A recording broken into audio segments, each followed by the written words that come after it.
அவருக்கு வராரு, நீங்க எப்படி நாளைக்கு கொண்டாட போறீங்க? நாங்க அது சொல்ல வார்த்தை இல்ல. அந்த அளவுக்கு எங்க அண்ணன் வர்றது தீபாவளி வந்தா எப்படி இருக்கும், தீபாவளி வந்தா எப்படி இருக்கும், எங்க அண்ணன் படம் வந்தா எப்படி இருக்கும், அந்த கூட்டம் அதை விட தாண்டியே இருக்கும். ஓகே, சமீபத்தில் நிறைய அவதூறு அவர் மேல, அதெல்லாம் கடந்து நாளைக்கு பதிலடி கொடுப்பாரு நினைக்கிறீங்களா? அதுக்கு மேலேயே கொடுப்பாங்க, அதுக்கு மேலேயே கொடுப்பாங்க. சொல்றதுக்கு வார்த்தை இல்ல, எங்க அண்ணா அதுக்கு மேலேயே கொடுப்பாங்க எல்லா விஷயமும். நாளைக்கு 5000 பேர் தான் இருக்காங்க, அதை தாண்டி கூட்டம் கூடுமா? கூட்டம் கூடும். இருந்தாலும் எங்க அண்ணனுக்கு சொன்ன ஒரு வார்த்தைக்காண்டி கட்டுப்பட்டு நாங்க நிப்போம். கட்டுப்பட்டு 5000 பேர் 5000 தான் வருவோம். ஆனா ரோட்ல பல லட்சம் பேர் நிப்போம் ரோட்லயே.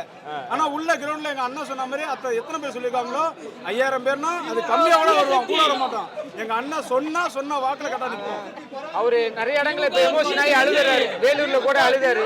அதெல்லாம் பார்க்கும்போது உங்களுக்கு வருத்தமா இருக்கா? சொல்லும் போது எங்களுக்கு ரொம்ப வருத்தமா தான் இருக்கு. ஆனா இருந்தாலும் எங்க அண்ணன் ஒரே ஒரு வார்த்தைக்காண்டி எல்லாமே நாங்க அமைதியா இருக்கோம். நாளைக்கு ஒரு கையை எடுத்துட்டாங்கன்னா இந்த தமிழ்நாடே கொந்தளிச்சு நிற்கும். அந்த அளவுக்கு நாங்க செய்வோம். எந்த அளவுக்கு செய்யணுமோ அந்த அளவுக்கு நாங்க செய்வோம்.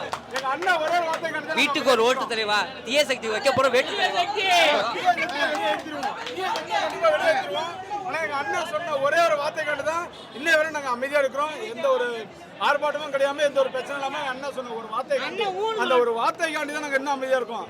நாளைக்கு கையை தூக்கிட்டாங்கன்னா எத்தனை பேர் வெட்டு விழுவோம், அங்கே எத்தனை பேர் சாகணும் தெரியாது.